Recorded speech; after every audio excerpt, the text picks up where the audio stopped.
time. So, interestingly, today we're going to look at important issues. While we dissect these issues, then we'll try to have a little bit of a light conversation, something that I know a lot of us actually need, especially now that things are just not the way they are supposed to be. Something to just decompress. Okay? Welcome to the Evening Rush. My name is Esther Wachuku, and obviously it intends to be quite an interesting day where we get to discuss issues across Nigeria's socio-economic and political landscape. And let me tell you, a lot is happening. First off, the NLC has issued an ultimatum to the federal government, giving it a 7-day strike notice. A lot of Nigerians are saying, we're tired of these guys. Every time you give your ultimatum, and then a day to when your ultimatum will expire, we'll hear you've called off the strike or you're not commencing it. Some people think that the NLC is now heavily politicized and doesn't represent the interests of the people anymore. We'll be looking into that in the course of the conversation this evening. Meanwhile, President Bola Ahmed Tinubu has actually opened a portal for 10 million naira support fund for tertiary institution staff. It's a laudable development. They've likened it to the Now Fund. So it was Sunday Dari that made it known today. That's one of the spokespersons for President Bola Ahmed Tinubu. Dari said the initiative announced today by the Minister of Education, Dr. Tunji Alausa, was a very good one, and it's aimed at enhancing staff welfare, supporting professional development, and promoting financial independence. So obviously he described it as another evidence of renewed hope in action and a demonstration of President Bola Tinubu's commitment to education. Meanwhile, a couple of us actually heard Bola yesterday evening, and it's actually funny for how he was terming Baba Chilawal. So a couple of persons said it obviously means that if it were Obi who made that statement that the president is Yorubanizing the cabinet, that it would have been something else entirely. They found it quite worrisome, the kind of respect in terms of the tone given to Baba Chilawal and the complete silence on some certain statements, being made by Nasir Al-Rufai. I want us to listen just briefly to what Daniel Barla said. It will help us with the premise we want to set, and then we'll continue with the conversation today. And now that he is governing, he has been able to prove that is actually the tone of Asiwaju Bola Ahmed Tinubu to right the wrong and put the economic structure in its proper perspective. Some of the things that my uncle is saying about the president is not a reflection of reality. While I try to avoid interrogating the choice of word that use, which I believe is not friendly and will not be good for children or people who in fact value relationship, because if you have a relationship, even when you fall out, that is what we call the rules of engagement. The president was never quoted at any time to have said anything about Babachir. Even when Babachir left the president, when you would have thought he would be the one to react, he never said anything. I mean, I left him, he never said anything. So what Uncle Babachir is saying, I believe if he is being honest with Nigerians, he should be able to separate between his personal interests and national interests. All of the vituperations, all of the expression that he was given is a reflection of his personal opinion about his self-interest in relation to his relationship with Asiwaju. But in terms of whether there is a Yorubanization of the country, I believe this conversation came sometimes back when we really have fact to say that stats and data does not support what he said. Alright, so yeah, he referred to Baba Chilawal as his uncle, and he was very respectful. But if it was a different person, God knows, a couple of persons felt like the derogatory statements, the way he would have referred to him, I mean, you would even think he wouldn't even address a child or a teenager who criticizes the administration like that. Okay, let's continue. Now, you guys remember this story that the Nigerian military has actually had a dialogue with Bello Turji, and that Bello Turji has submitted his arms, he has dropped his weapons, and they talked about the fact that while they were having those negotiations, there are other fighters. In fact, we even heard that this cleric said they were having this peace negotiation with Bello Turji for months with some top Nigerian security operatives, and that Bello Turji has dropped his weapons. He's ready to, work with the Nigerian government, but that it is not all the fighters that drop their weapons. That a couple of other top terrorist organizations and different groups are still out there. They refuse to embrace peace, but Bello Turji has decided to drop his weapons. We're now hearing that the Director of Defense Media Operations, Major General Marcus Kange, made it known on Thursday in Abuja during a briefing on the activities of the armed forces. They denied reports that bandit leader Bello Turji has surrendered to the military. My beautiful people, what is going on? Why do we keep having all these different reports? Recently, Nuhu Ribadu, the NSA boss, came to tell us and disclosed pictures of how they've been fighting these guys, killing them off and all whatnot. They even gave a detailed, in fact, those clerics came out to give a detailed explanation on how they went about ensuring that Bello Turji dropped his weapons. I remember on this platform, we talked extensively on that with Choma Innocent. This was during the World News at 6, where we even condemned them for having to supposedly negotiate with Bello Turji. Meanwhile, they were supposed to possibly do what needs to be done. This man has killed a lot of people, ruined lives, and made the communities that they have been in operation ungovernable. And now, the defense media operations is telling us that it's not true. Bello Turji is a wanted terrorist operating mainly in Zamfara and Sokoto states. He's been accused of masterminding several attacks on communities in the northwest. Recently, there were reports that he has surrendered his arms and released 32 kidnapped victims following a peace initiative brokered by Islamic clerics in Zamfara state. So, who were these Muslim Islamic clerics that came to tell us that they were involved in these peace talks? How come they also told us that they have, that Bello Turji has dropped his weapons? So, what are they doing with Nigerians? Are they using us to do ping pong or play kabu kabu? Because I really cannot understand what this means. And that's why a lot of people are throwing mud at the administration that they lack transparency. What they say is actually not what is. It's almost like they try to cover up their tracks. We were looking into this anyway in the course of the conversation. Meanwhile, Amnesty International has indicted the Nigerian military, the Nigerian police, Ebubuagu. In fact, the report on the Southeast was quite extensive by Amnesty International. They said Ebubuagu and non-state actors are indicted for massive killings, forced disappearances, various violations of human rights in the region. According to the report, 1,844 people were killed by both state and non-state actors between January 2021 and June 2023 alone. Amnesty International is urging the government to act fast and stop the killings in the region. In fact, they said a decade of impunity, attack on lawful killings in southeast Nigeria. They documented unlawful killings, torture, other ill treatment, enforced disappearances, arbitrary arrest, displacement at the hands of rampaging gunmen, state-backed paramilitary outfits, vigilante, criminal gangs, courts in the southeast region between January 2021 and December 2024. I even think this update is even very, very little compared to the updates going on right now. They said thousands have been killed. A lot has been mutilated, a lot of persons mutilated. In fact, over 400 people in Imo State between 2019 and 2021 were killed. And that the Nigerian authorities' persistent failure to address the security crisis in the country's southeast region has created a free-for-all reign of impunity in which numerous state and non-state actors have committed serious human rights violations and killed at least 1,844 people between January 2021 and June 2023. It's quite an extensive report. Now, because of all of this, Nigerians are clamoring that they want a change in leadership, that the leadership is not transmitting, at the grassroots. Now, there was a press conference organized by the director of the Obedient Movement, and I'm speaking of Yunusa Tanko. Recently, during a Monitor television program, Yunusa Tanko alleged that the APC has put moles in any political party that Peter Obi is part of.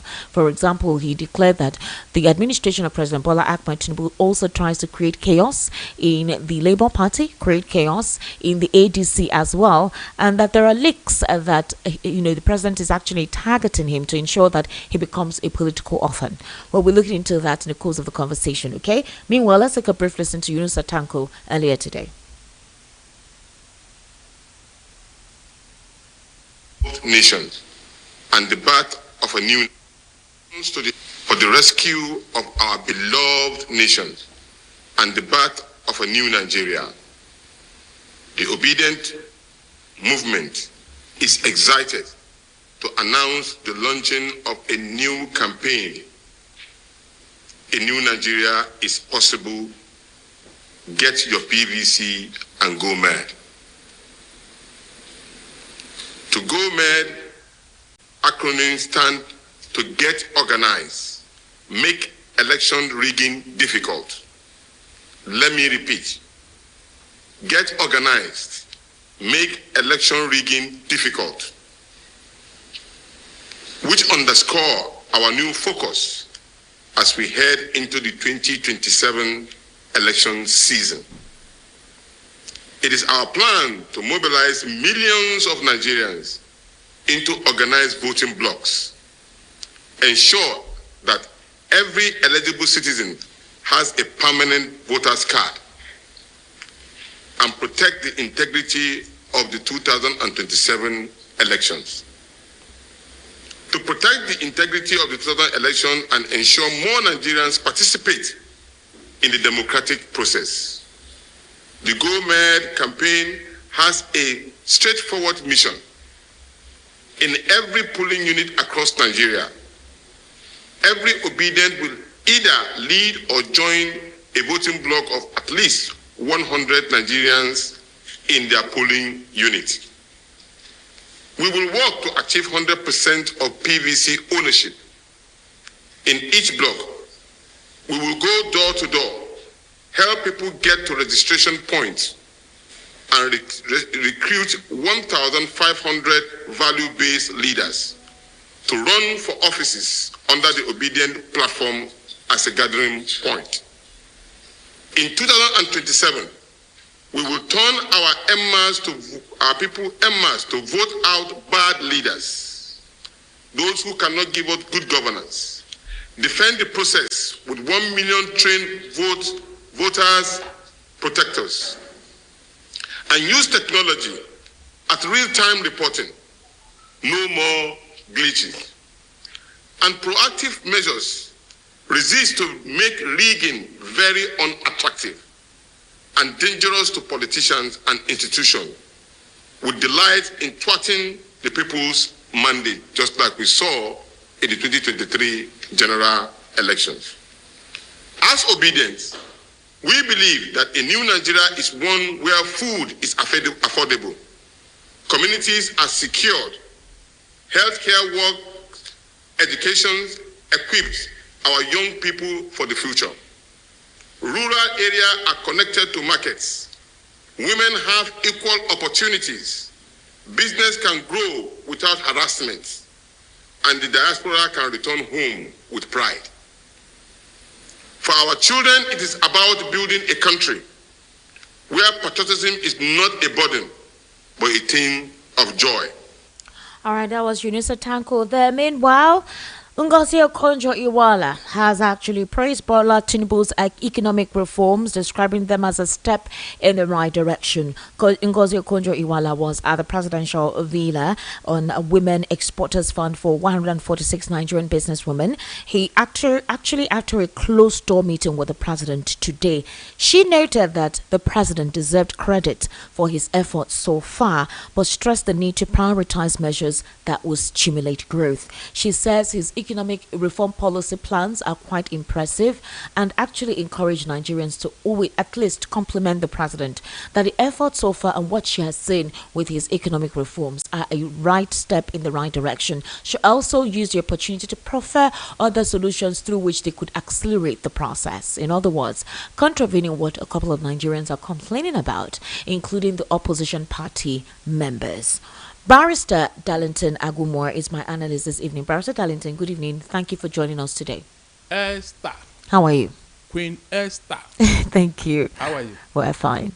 How's the weather treating you? Well, the weather is cold a little bit.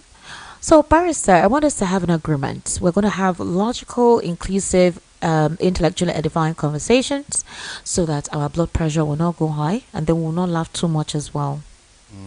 It is all left to you. In what sense? Left to me in what sense?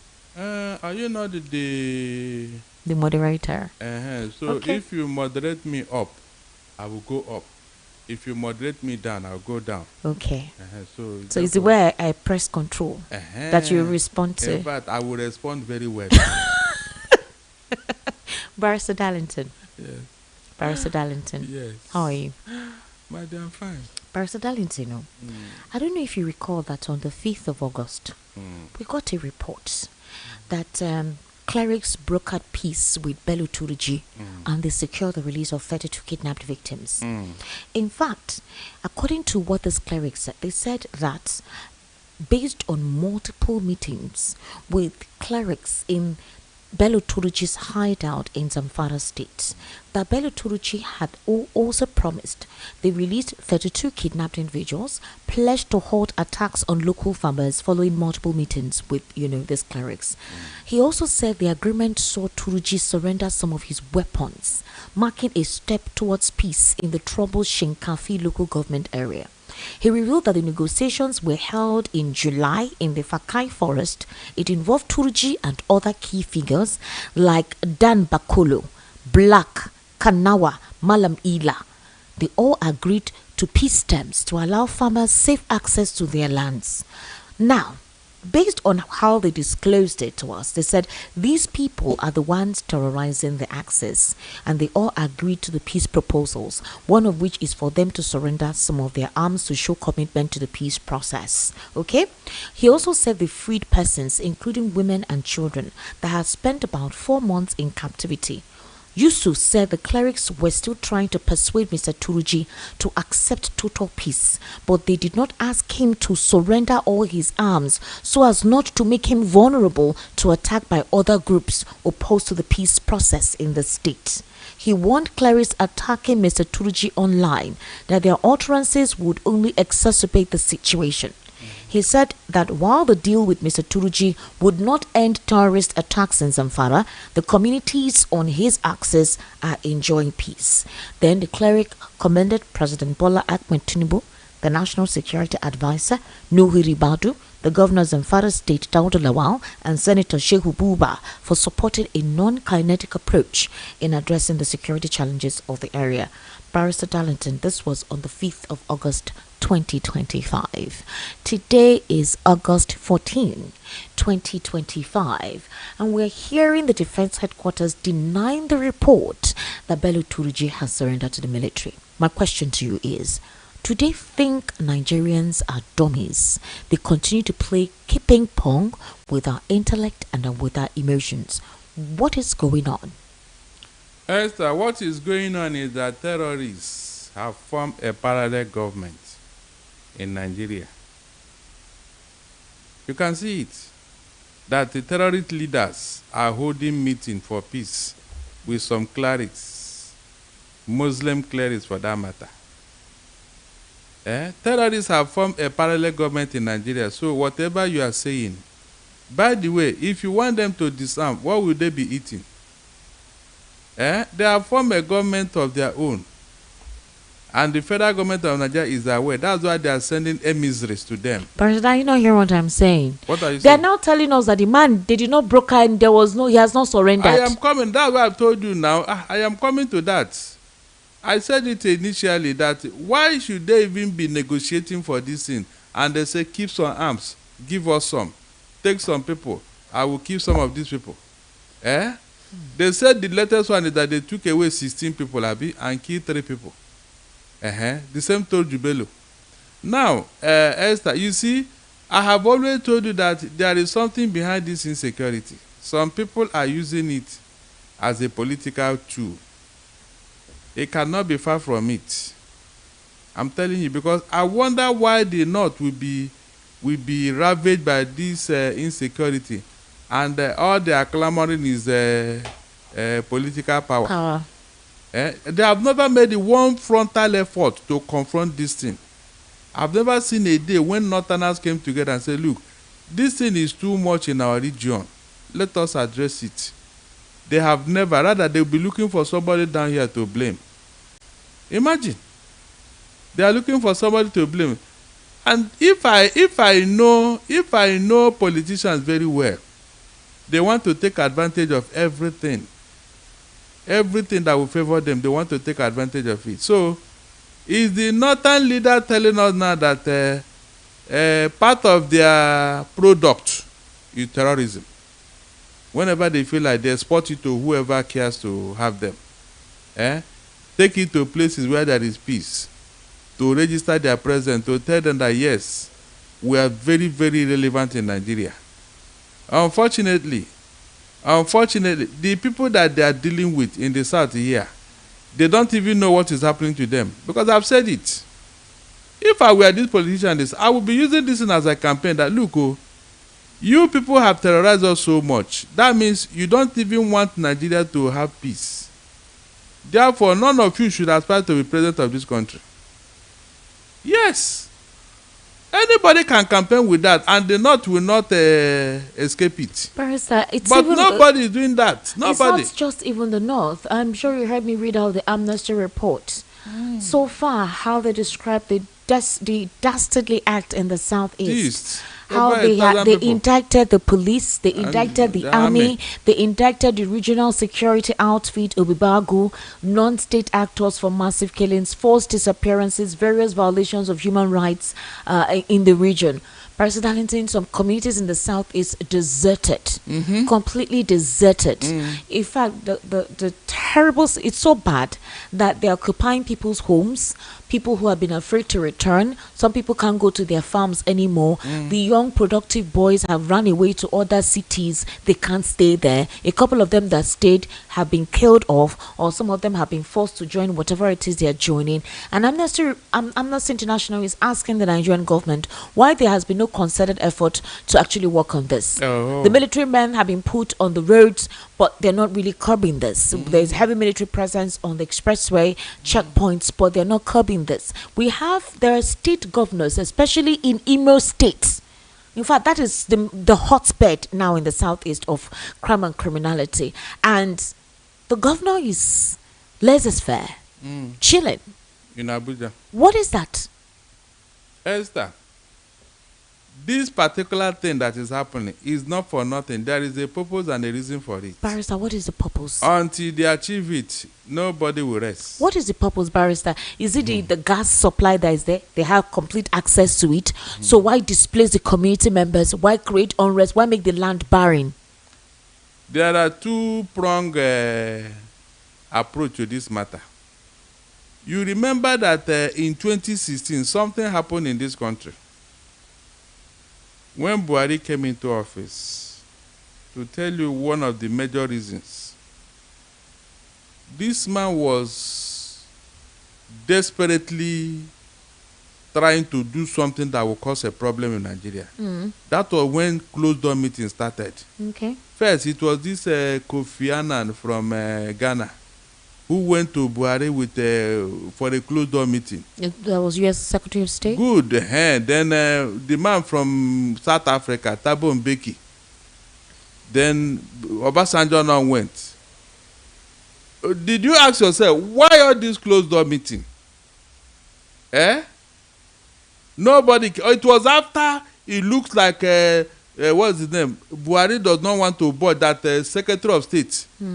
John Kerry was invited to come and have a speech with northern leaders somewhere in Kaduna. That speech was not made public. It was not made public what the man came to tell the North. It was after all these behind closed door meetings that Buhari now went to option B.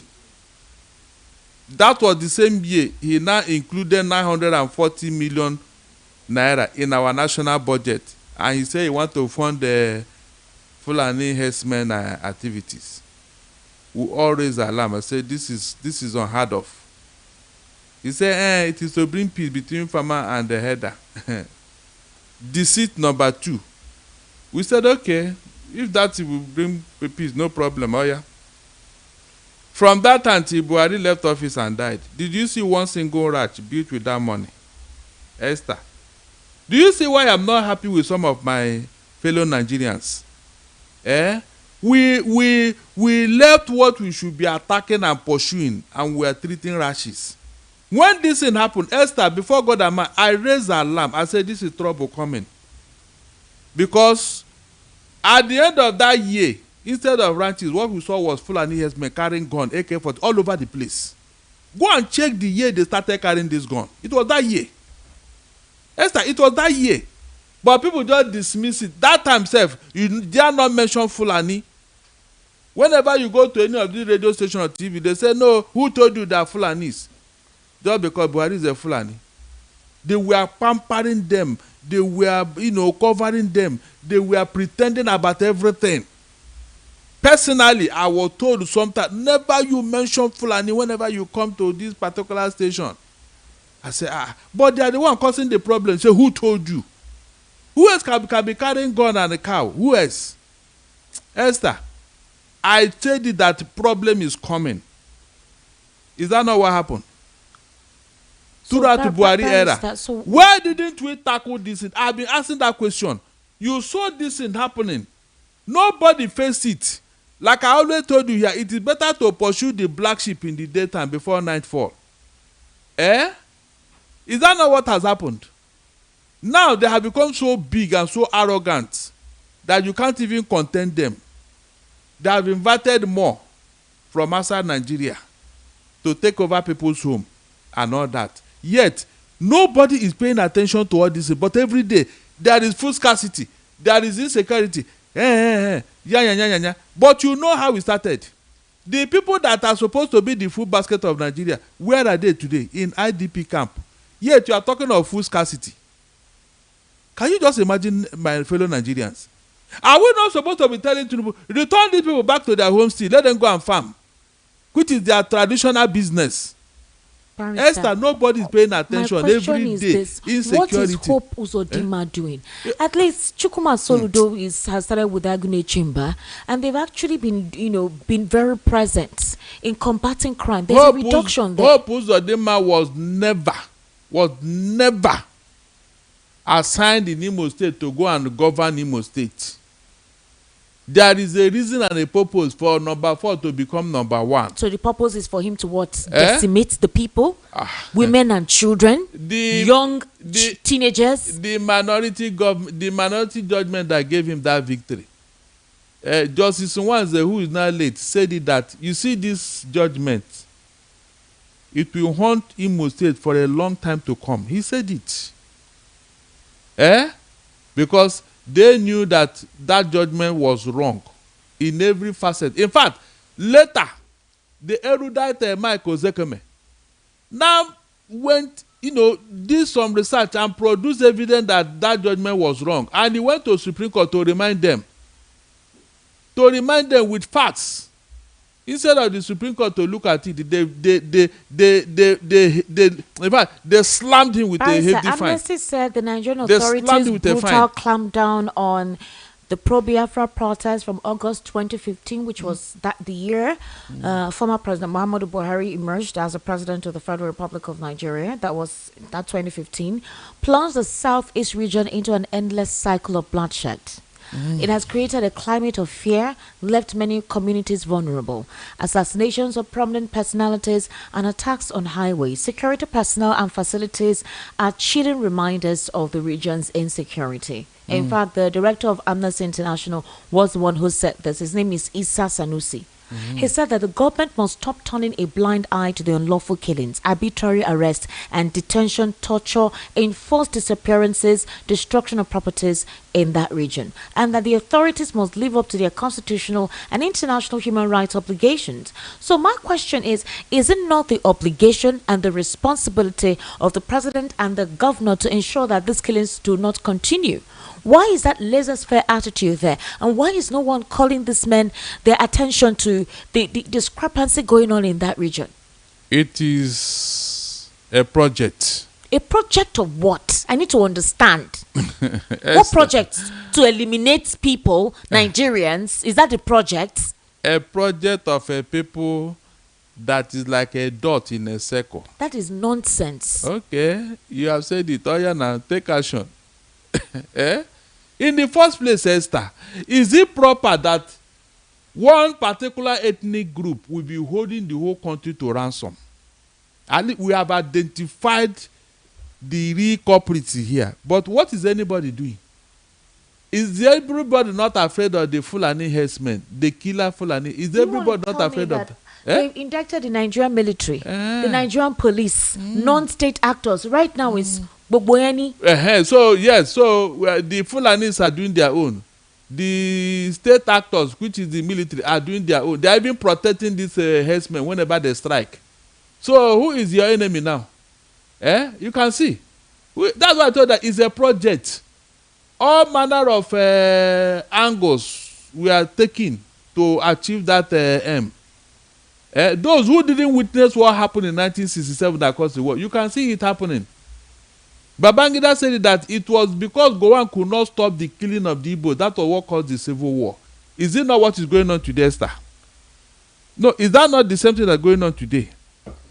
But some ignorant fellows will say, Nnamdi Kanu, IPOB, ESN.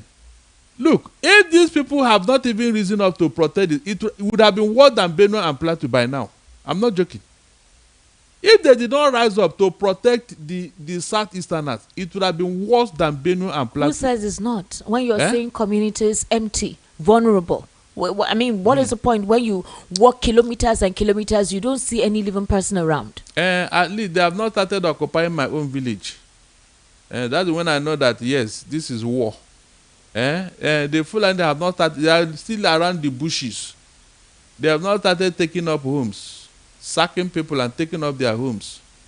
And then maybe that's their next game plan. Maybe by that time, these people who are talking from both sides of their mouth, they will now sit up and stop calling Nnamdi Kanu and IPOB names. All right, Barrister, we have a lot of issues to discuss here, okay? The Federal Court of Canada has upheld a controversial ruling classifying Nigeria's two major political parties, APC and PDP, as terrorist organizations. And this is because of they denied a Nigerian asylum because he was a member of the PDP and APC. His name is Douglas Egareba. So it sparked a debate over political party affiliations, all right?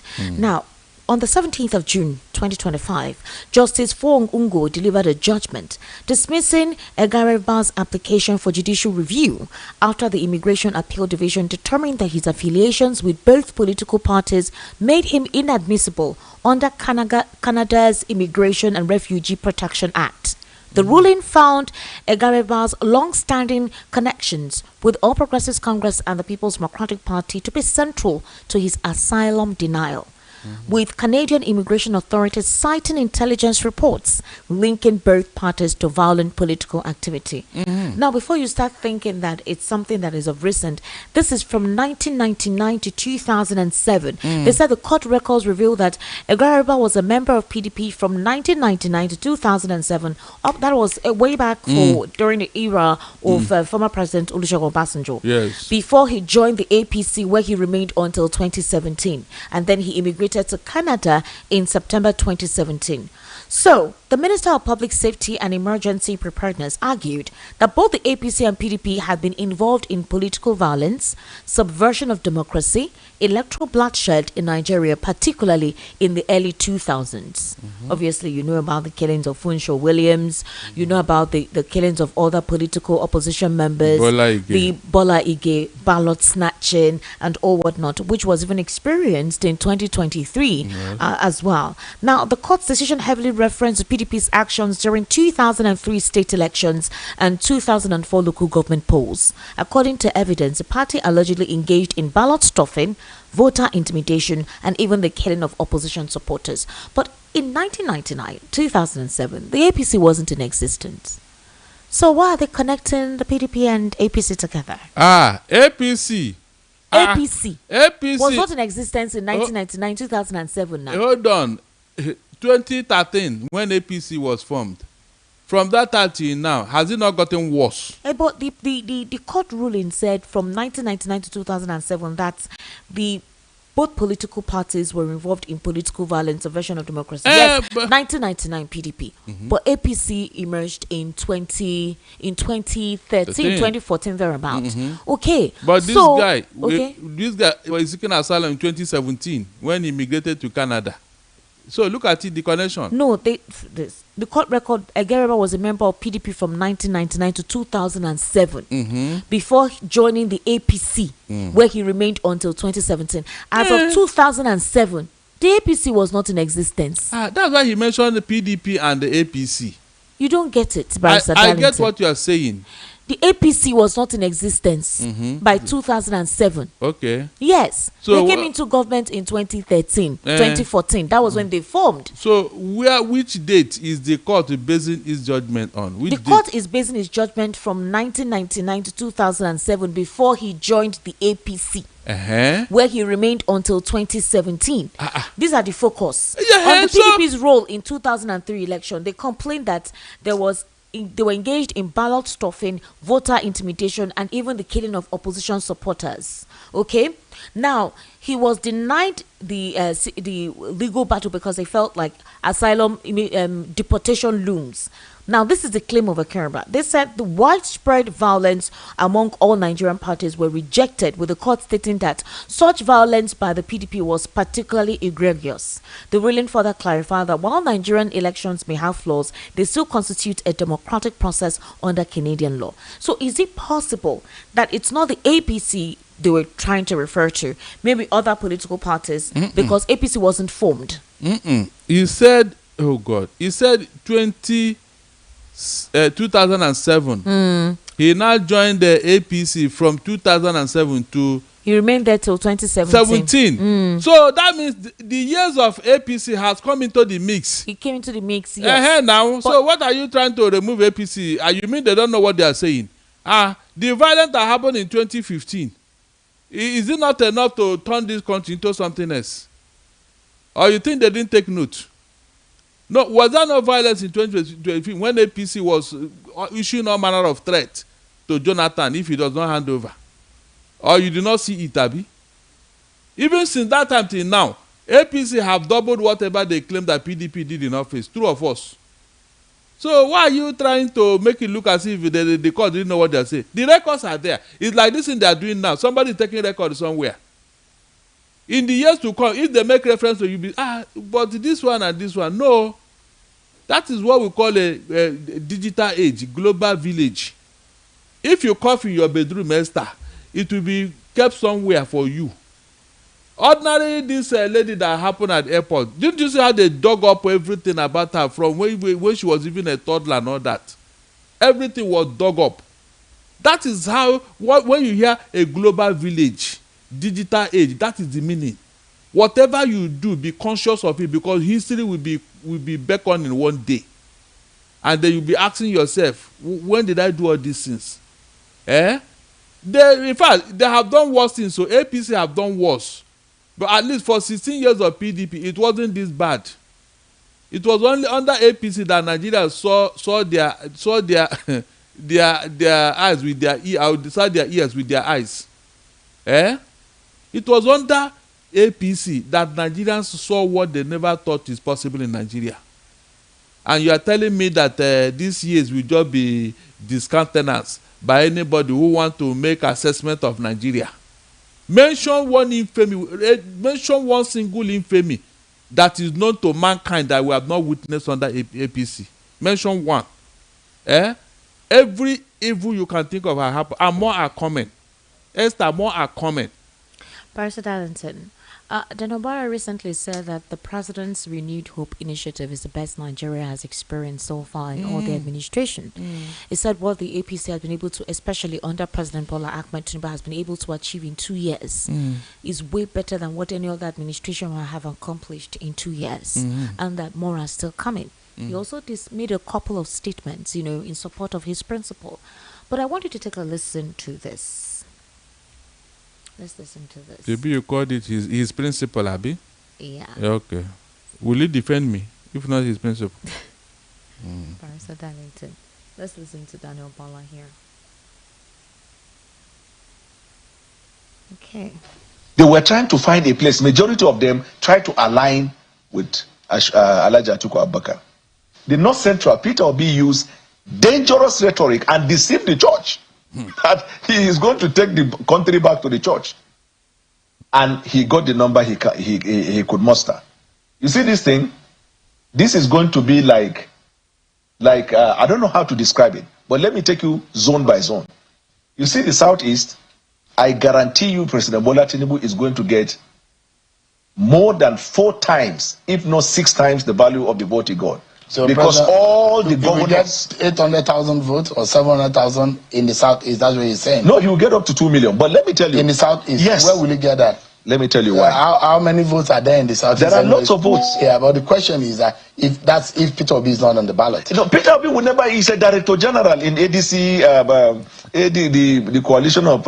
Peter Obi has 3 options on the table right now. Which option? PDP, Labour Party, ADC. Let me tell you, those who were saying PDP, when he had Jonathan, immediately he said he's Labour.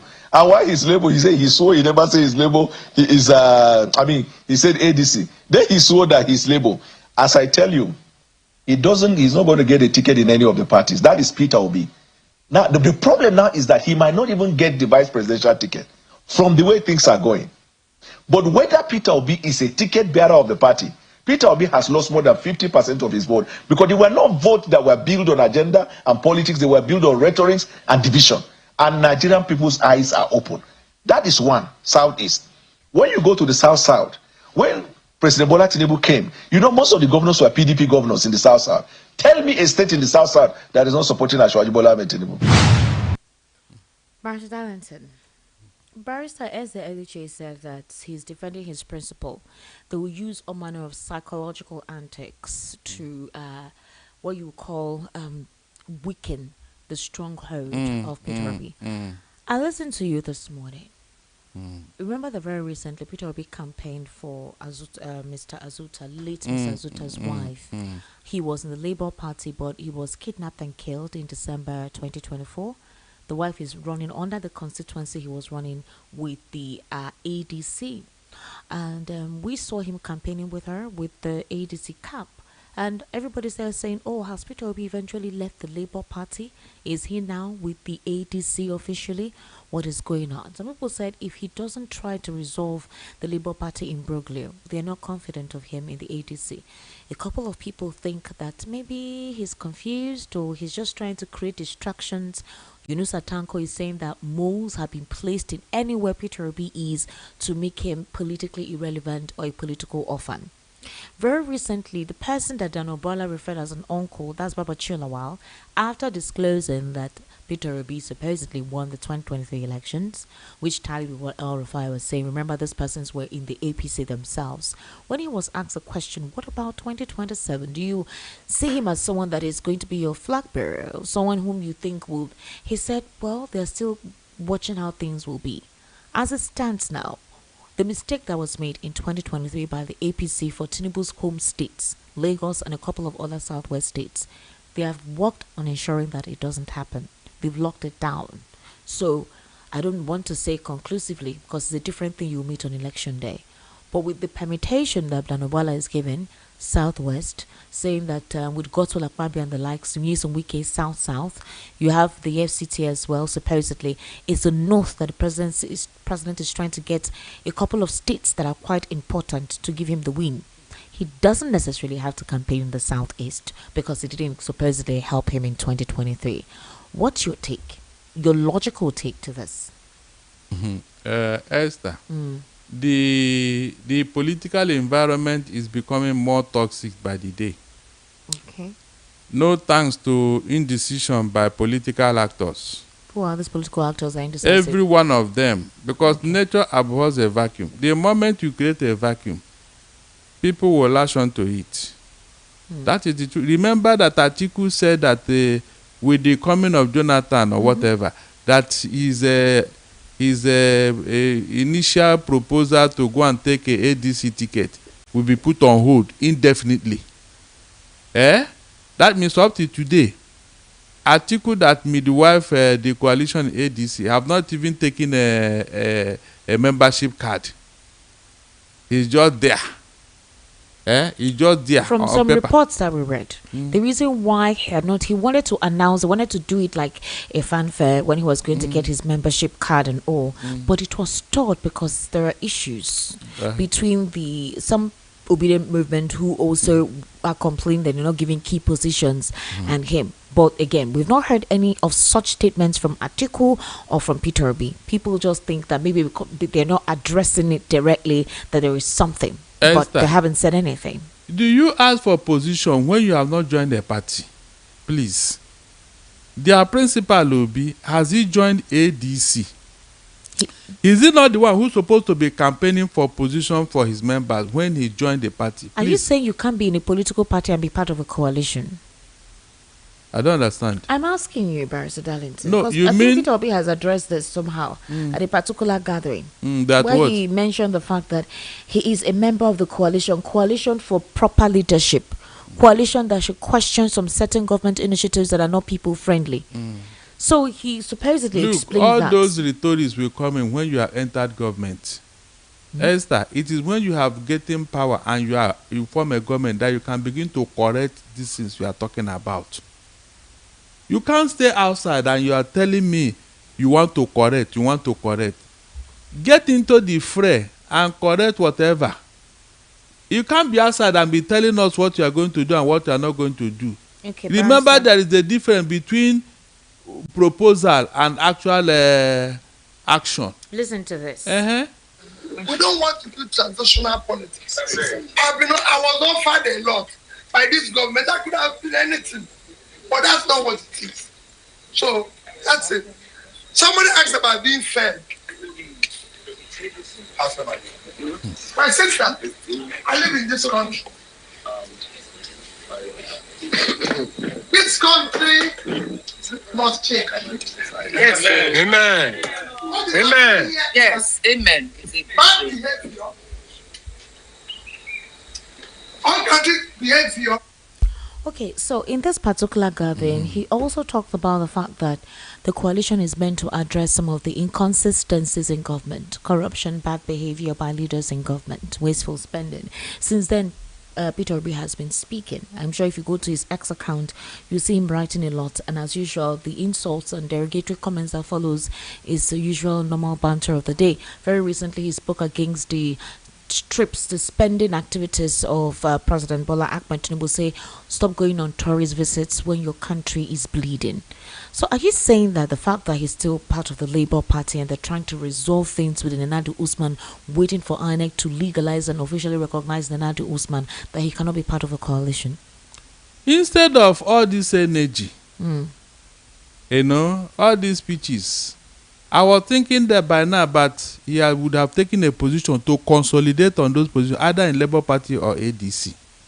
I was thinking that is the first thing to do. Labour Party that has issues that they're trying to resolve. Then on what platform is he saying what he's saying? On what platform, for God's sake, Esther? He is a Labour Party, but he's part of the coalition. No, please. I don't buy that idea. It can never happen. Why do you say it can never What happen? are you saying? What of Nyesom Wike? He's working for the APC, good. but he's in the PDP. Good. How did he end up? What do you mean, how did he end up? What wicked? You see why I tell you that when you allow evil to fester for too long, very soon it becomes a tradition and culture. How can a man be in two political parties at the same time? You are in party A and you are working for party B. You are not considering your followers and what they be thinking. I don't understand. Yeah. Is Wike supposed to consider his followers? The president says he's running an all-inclusive government, regardless of your political party. If you have the capacity and you want to proffer solutions to issues, you can work with him, despite your political differences. Yes, and all the things he did in Rivers State is part of what President Tinubu wants, Abi. All those things he was doing in Rivers. Why didn't Tinubu allow Wike to come and do it in Lagos? You can imagine. So when they are saying this rhetorics, I don't get it serious. I don't. It doesn't add up. You must be in a place. There must be a platform, because as of today, there is no independent candidate anywhere in our electoral books. So you must work with people.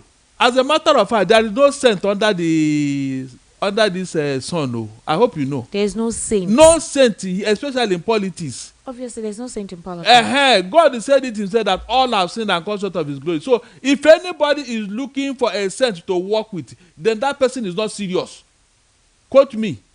If you are looking for a saint to work with in Nigerian politics, that means you are not serious. Don't let anybody deceive anybody here. Did you think politics is as bright as daylight? What? Do you think Nigerian politics is as bright as daylight, or as simple as 1 + 2 = 3? Or I never told you that Nigerian politics is what you are saying. That's why I've always been advocating. Apply the Machiavellian principle. The end justifies the means. You need to get into power, then begin to do those things that you want to do. After saying it outside, and you didn't get a platform to manipulate, what is the end of it all? Barrister, from what informed perspective is Boala coming from by saying that right now the president will get more than 2 million votes in the southeast, and that Atiku is looking into the south to get a vice? He's again clarifying. Dan Obana had initially said that PDP was considering to become a VP. But again, these could be rhetorics. But most of these rhetorics have come out to be supposedly true. Ali Modi Sharif quickly leaked and told the media that Peter Obi is the PDP, and Peter Obi, they are in talks. And obviously, it was like 2 days later, we got the verification that indeed the PDP was in talks with Peter Obi, that there's a possibility he will join them. So for Dan Obala to be saying this, is it getting info from the moves supposedly planted in these political parties? Esther, if you want to work with the sense to implement your idea and your agenda, go and look for them. Go and look for those sense and start working with them, so that all manner of people will not be perching at you.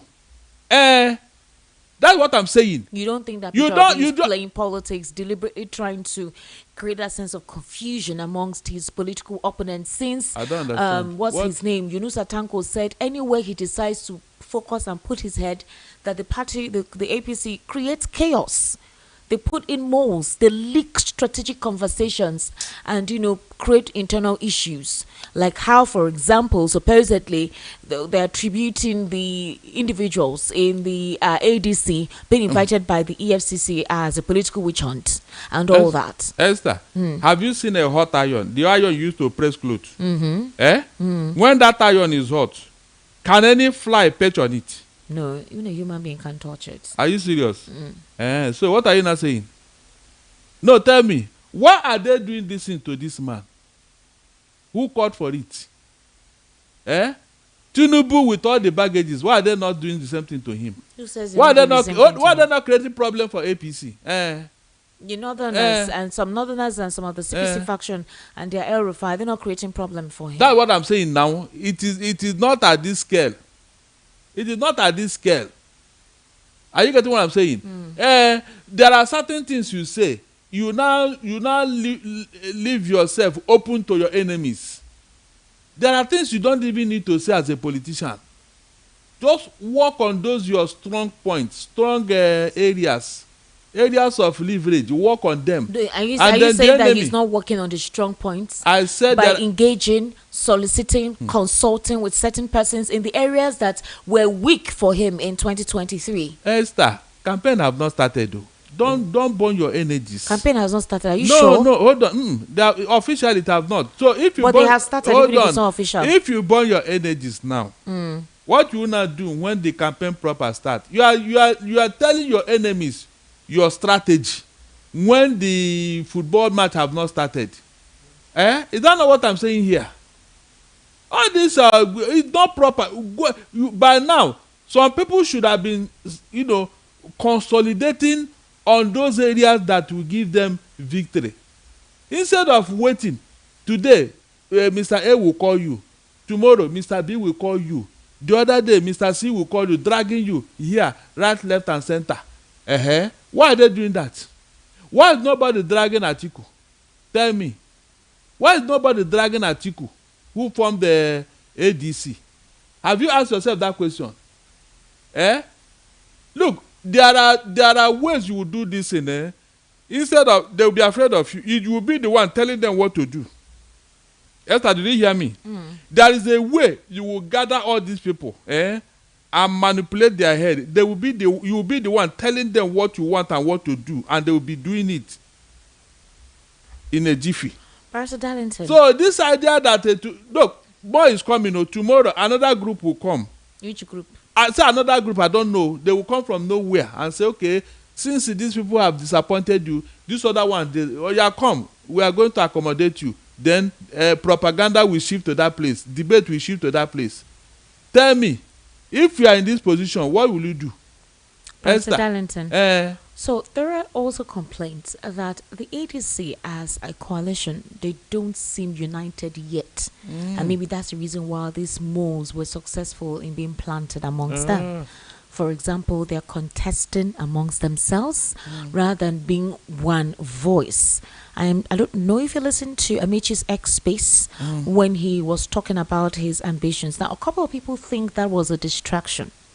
The idea is, instead of focusing on one person, a couple of them are just creating different scenarios to supposedly divert the attention of the ruling party. But Amaechi made a couple of statements there when he was giving his proposal as to how he thinks he can actually defeat President Bola Ahmed Tinubu in 2027.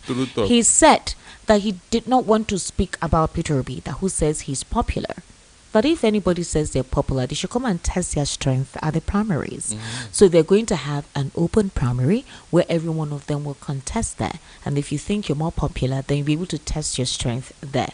The only common feature all of them are having right now is that whoever emerges from the primary, all of them, regardless of their own personal interest, will support the person. And the issue now is this, Barrister Darlington. Why is there no consensus candidate? Or do you think that consensus candidate will emerge, maybe not now, possibly next year? Whenever such a candidate emerges, it's not important, Esther. Okay. The important thing is to what? Consolidate on your stronghold. Right now, I didn't see that. I can sit down here and tell you where Tinubu have taken charge in all the regions. Okay. I can sit down here and tell you. Where are the regions he has taken charge? I mean, the Southwest is on lockdown for Tinubu. Don't let nobody be this. If they tested it with this local government election, they just tested it and they have told you what is to come in 2027. Okay. Is that one in doubt? The South is the same thing. That's why he doesn't bother. With all your complaint and everything, he doesn't bother. You know, who opposed to them got a 27/27 local government in the last election. So let's assume those votes are there for him. Omahi will give him.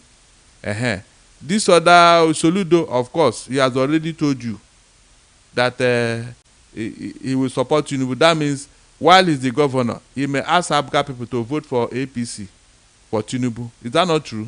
It's going to happen. So he can get something from Enugu and get something from Abia based on the so-called relationship and all that. So the South is in his kitty. South already, South, of course, you know. So the only place is, that's why he's sending MEC to the North to see if he can divide them and get something there. Esther, these other political gladiators, are they doing the same thing? Please answer me. Are they doing the same thing? How many people have they won in all this region? How many governors have they won in all this region?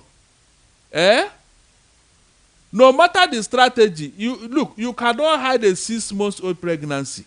All your whatever you are doing, whether you are hiding it or not, you cannot. Do you think Atiku is a threat to these guys? Atiku? Yes, you said something. You said, why is it only Peter Obi they are dragging up and down? They're not dragging Atiku, they're not dragging Amaechi and all of that. I'm asking you, do you think Atiku is a threat as to why they're not bothered? The person they are dragging is the person that is a threat to them. That's and so why Atiku? Why are you asking me if Atiku no, is you a said threat? you asked you said you were when you were talking, that was a question you were asking rhetorically. That they are dragging somebody, A will come tomorrow, B will come tomorrow. Why are they not doing the same thing to Atiku? Why are they not doing the same thing to others? And I asked you, is Atiku a threat to them? Because the battleground is in the South, according to your so-called permutation, North and South. According to my so-called permutation. You are supporting it, but I don't. That North and South, whatever. So the battleground is on the South here. And the biggest and the most prominent and most popular candidate is Peter Obi. So why wouldn't they pay attention to him? That is the truth. Why would they pay attention to him? And like I said, by now, Peter Obi would have been in a place whereby it will be difficult for anybody to mention his name. I'm telling you. He would have been in a position whereby he would be dictating the pace and the tune politically. from the southeast especially, his own base, his regional base. He should be in that position by now.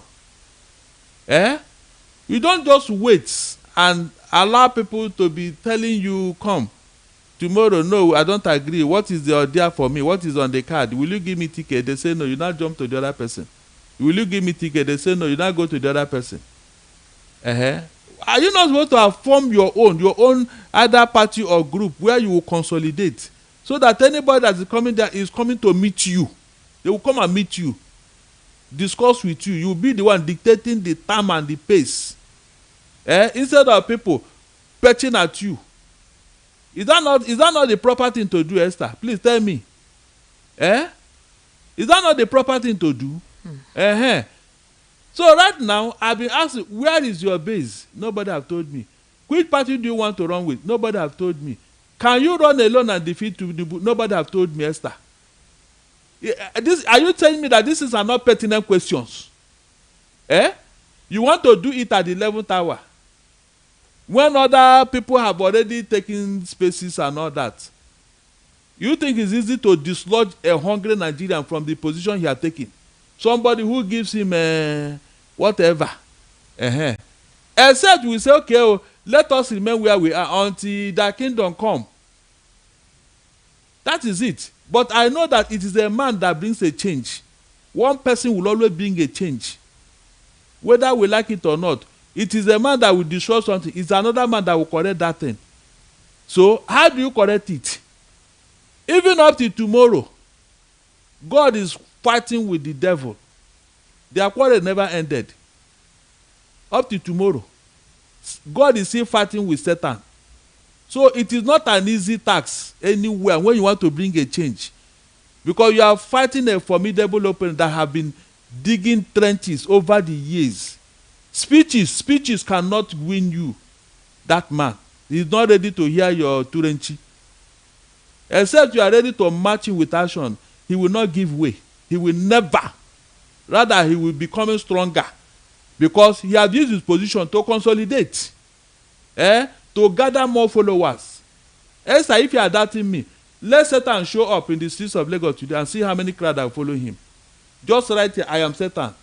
Because he coming with largesse. Is that not what Satan uses to win his people? All the people that join our court and other, is it not for the things they will benefit from there? Any other thing? Esther, any other thing? When they are looking for money and comfort or whatever, that's how they enter into all these groups, because of what they will get from. So you must be formidable to dislodge. That is what we are saying here. Look, the template has been given to us from the Bible. That is why each time I root to refer to Bible. If you are doing anything outside the Bible, that thing will not work, because everything you need to succeed is there. Follow it. From the time of liberation, the Exodus, till today, has it been an easy task? You would have thought that somebody that God said, go and take your promised land, he would have just brought one big ship and say, all Israelites are enter, and you just carry them and dump them in their promised land. Esther, was it like that? Up to today, they are still fighting to return the promised land. Up to today, they are still fighting. And these are people that God promised a land, though. So you can say that the task is not about what you have to enter. Then with the power available, you now begin to dismantle and dislodge all these people. That's what I'm telling you here. You want to plan for 30 years and he got there. You, do your own. You have advantage of the youth. How do you make use of them? How do you mobilize? How do you motivate them? How do you now move them as a force? The alternative is revolution, which we don't want, because it will bring collateral damage. Even the innocent will go in. Whenever a revolution occurs, the innocent, the very innocent, they will be in fact, they will die in numbers. So that is why the revolution is not even, but we can bring about change with what? With wisdom and intelligence. Press the right button with the right people. And these people will not have a way to anywhere to go. By the time you box them into a corner, they won't have, with all the money and everything, you would have won the people right, left, and center. You now surround them with with a large number of people who are determined to go through hunger to make sure that they get what they want. But with what happened at Do and Ondo, Esther, I'm afraid. Seriously, I was thinking that the people that are clamoring for change would have used those two examples, those two states, to give example of what is to come in 2027. But you don't think the fact that you cannot see precisely certain things is not a strategy? Look, I said the strategy, the APC use it in Ondo and it worked. Your own, where have you tested it? Election is not about your presidential candidate. Other things that follow, unko. I have never seen a general without troops. So any general that goes to war without troops, that general will not come back. So, your strength is your troops. Do you want him to force his hand now, whereby, according to what Yunusa Tanko said, that the strategy will be obvious, and then they can now do whatever it is that they will want to do? Okay, the way they are doing it now, what dividend has? What do you even know they are doing? That's a big. What do you even know they are doing? This thing that Unita is telling me now, is that the best way to go? No, he didn't tell you he's going anywhere. He just told you that this is what is going on. What is going on? The fact that anywhere he is, they plant moles there to ensure that they create chaos. Look, he hasn't told you specifically that they are doing anything. Peter Obi has continued to mind his business, supposedly speak on national issues, and continue to do what he's doing. Atiku Abubakar has not come out to say anything negatively whatsoever against any member of the coalition. Neither have you heard El Rufai come out to say anything negative against any member of the coalition, or even Rotimi Amechi. Even when he wanted to say, he couldn't say because they have told them not to say anything. So it is their disposition and display that everyone is speaking from, which is obviously natural. And the fact that we hear one person is asking this person to come. So what do you even know they are doing on the ground? What do you know for you to think that maybe one person is not being strategic enough, one person is not leading, or one person is acting like is a political orphan or whatever? How do you even know? Which the political parties that are prominent now that you and I know? Okay. How many of them? APC, PDP, ADC, and Labour Party. Good. In all these parties, let us remove APC there. The other three are oppositions. Good. These oppositions now, what have they done so far that will give you the hope that yes, they are ready for 2027? Can you tell me one single thing they have done? In what respect? In the so-called strategy now, I told you what the APC have done under Tinubu, what he have been able to do for himself.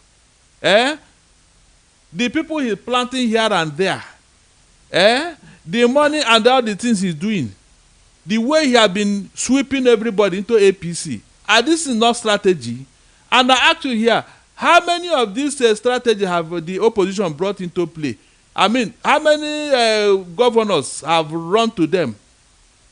How many governors have they been able to win? Barrister Darlington, let's get the reaction of Nigerians on the topics we've discussed. This is why I don't even like be having an issue with his governor in Anambra. He should be working with Soludo. If he had an issue, he wouldn't have wished Soludo happy birthday. What are you talking about, Esther? Please. Well, this is like he wished him happy birthday, and congratulated him. Is that enough?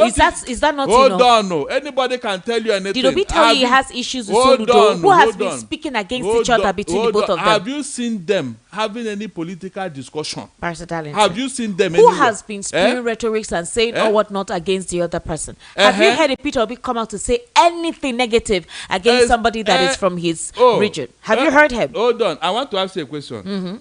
Please, you are the one seeking for a higher office. Okay. You have to woo everybody within your region. You have to woo them. Forget about everybody saying. I have told you here. That is the way to go.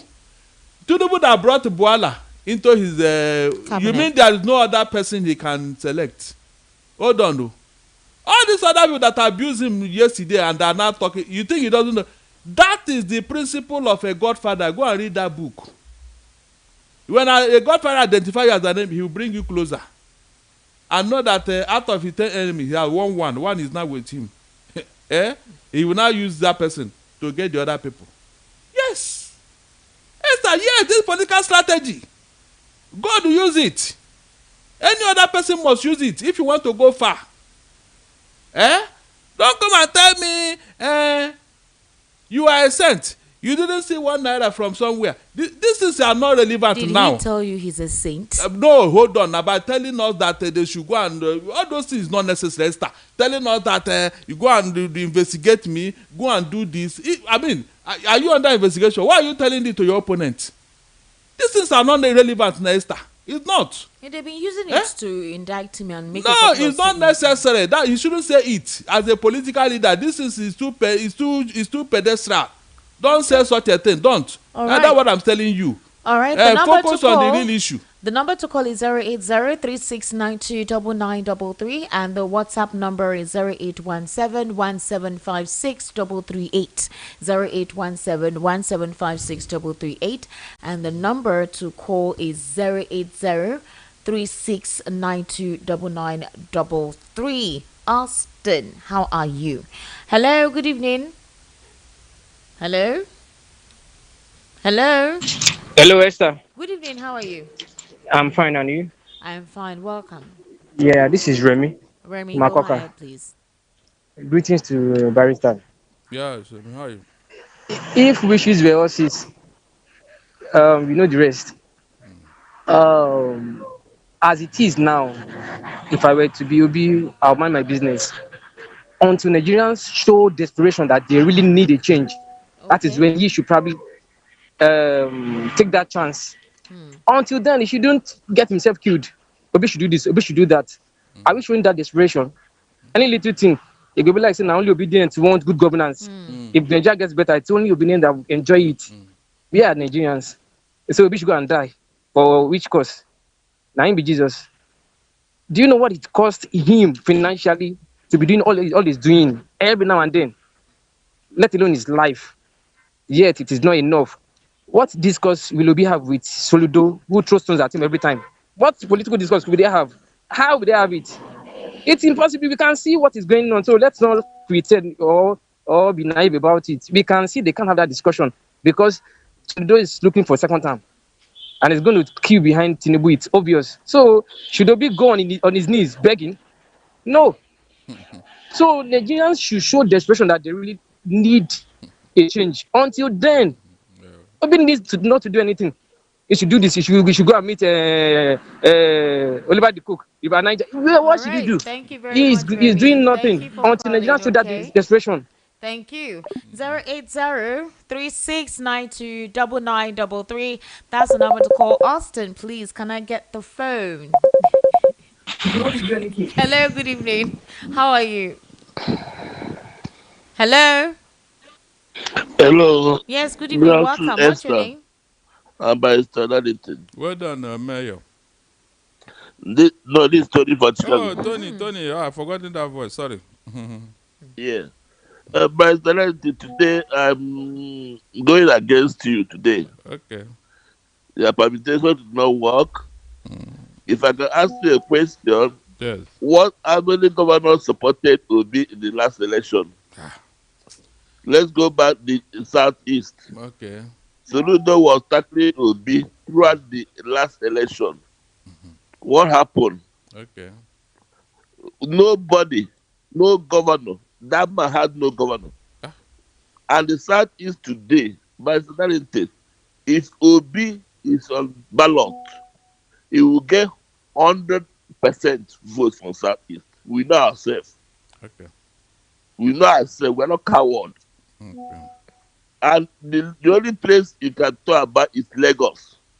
Because what they will call you with intimidation.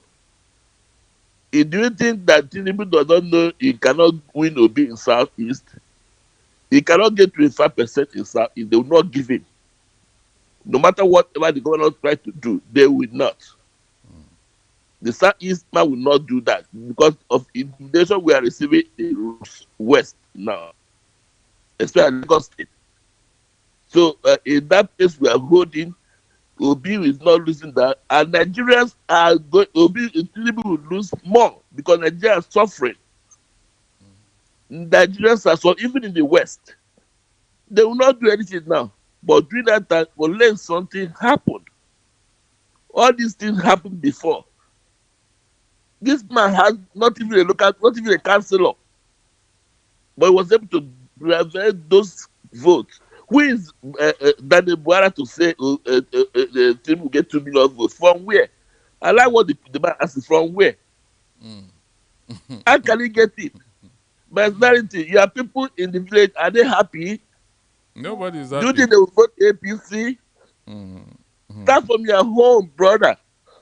You can't be talking about something to give Tinubu, even in the house of what's called Governor Soludo, and the people, they will not vote for him. He's trying to do what he's looking for is personal ambition. That's why he went to Abuja to see Tinubu. It's not for you and me. If Tinubu knows in the Southeast under his cover, he would have released the guys by now. But he knows the Southeast man will not stand for him. That's why he still kept Nnamdi Kanu there. No, He knows that the blood we have in ourselves. He said We have been suffering. Is he brother. the one that apprehended Nnamdi Kanu in the first place? Speak for your brother, please. Don't cut. All right, thank you very much for calling. Is President Bola Tinubu the one that kept Nnamdi Kanu in custody? Even at that, the government is a continuum. Hello? It's a continuum. You have to do something. Hello? If you want to please the Southeast. Hear you. Hi, good evening. Welcome. Sister, how do you do? I am doing okay. Welcome, sir. Ogadalitin, how you doing? I am okay. Who? Joe from Joe Bariga. from Bariga. Ogadalitin. Yep. You know, we have said it all. And no minus, no plus about Obi and Atiku. Oh. How it's going to go. So I don't want to talk about it again. I wonder, my brother. Yes, we have said it how it's going to go. And I don't want to talk about it again.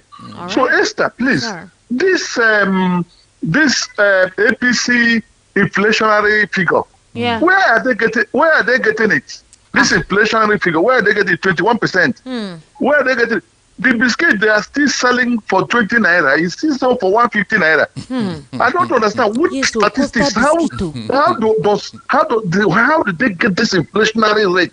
How do they get it? How do they used to work it and get 21%? I cannot understand. This APC government is true by propaganda. Propaganda. Everything they do, everything they say, propaganda. When they get 21%, things are still too expensive in the market. Yes, I used to go market research every time to see how things have gone down.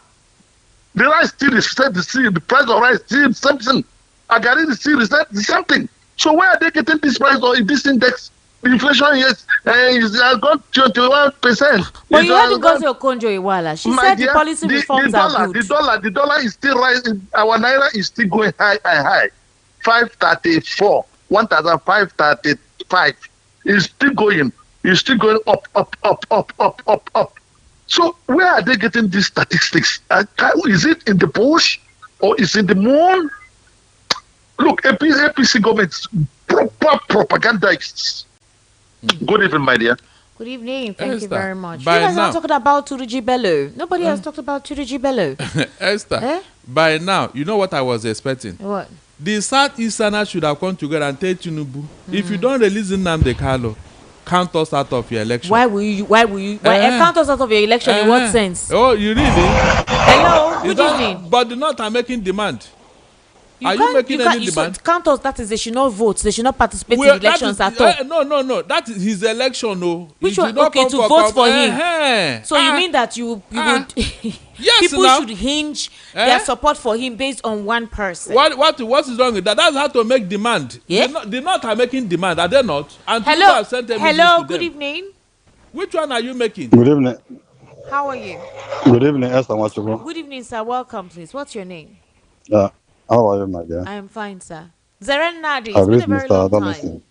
Zere, how are you? Good evening, sir. I'm fine. How are you? Long time, man. Long time. Baritone voice. Yeah. Zere, please go ahead. Okay.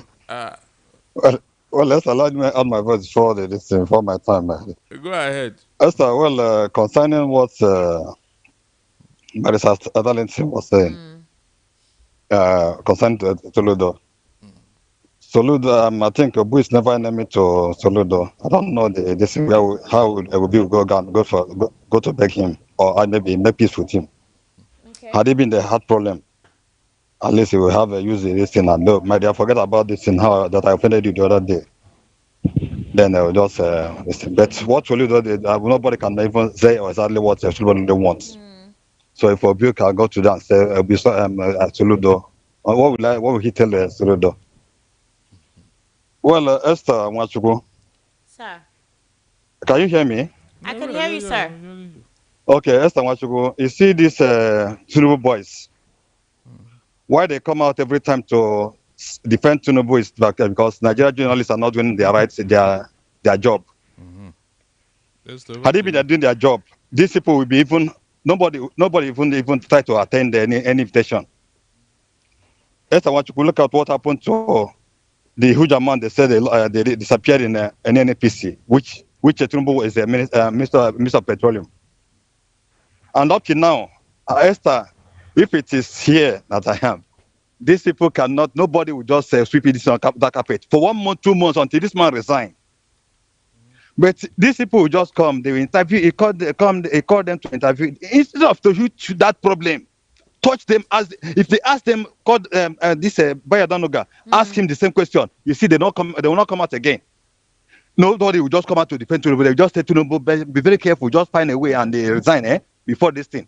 But when they call him, they'll call them, they'll tell them what they look at, how you see, do you see your master? How you say this in the world, how Nigeria? Oh, no, just try to paint say this. Why are you massaging weights? Ask him his question, hit the point. You see them, they will not come out again. Esther Mwachuku on Tunji Bello of 18. Esther Mwachuku, I remember this guy they call Ghana. They called this. They declared. They said he's a terrorist. Yeah. The interview before this former Samuel Lotto called them for amnesty and for just to discuss with them before these people ambush him on the road and kill him. This guy, channel television went to the bush with his head out, ask him question. Yeah. He said, "Look at the plane. These people want him to play just because of they want him to attack that is area, Benue and the Plateau. They'll be using him." Esther Mwachuku, this guy said they cannot do that. The next thing, before they said, "Look at the amount you give me. If I talk about this thing, this will say the amount is too much. Was too much." The guy said, "Okay, they should forget about it." Then they declared this guy wanted. They said, "Don't notorious criminal. This guy wants to hide." Yeah. After that, this thing, just to review this thing, what happened to this thing? They ambushed this guy, killed this guy. Look at what since then they invited all this thing, be doing all they're doing. Esther Mwachuku, let me round up by with Imo. Imo cannot, if you cannot talk about Imo without mentioning Roger Okorocha, he is the problem we are facing in Imo. Roger Okorocha, people were just saying, where they say they need this thing. It's a part of vice. Use Uche as vice. Nobody would have talked about this guy coming out of this one like this also coming out to contest. He would have been only remember as the chief of that village. Rogers will make that create that ready for that guy. That man just land. At the next day, that man will stay one day. Even if two people remain, he will just he will still remain as governor. Even if they kill and they rest of what is happening. Thank you, Zara Nadi, for calling, okay? 080-3692-9933. That's the number to call. 080-3692-9933. And the WhatsApp number is 0817-1756-338. Okay. Hello, good evening. How are you? Hello? Hello. Yes, hello, good evening. How are you? Hello, good evening. I can hear you, sir. Good evening. What's your name? Hello. I can hear you. Good evening. What is your name? Good evening, Esther. Welcome. What's your name, please? My name is Dem. I'm calling from Agodo. All right, please go ahead. And good evening, Mr. Darlington. Mr. Darlington. Well done, no. How are you?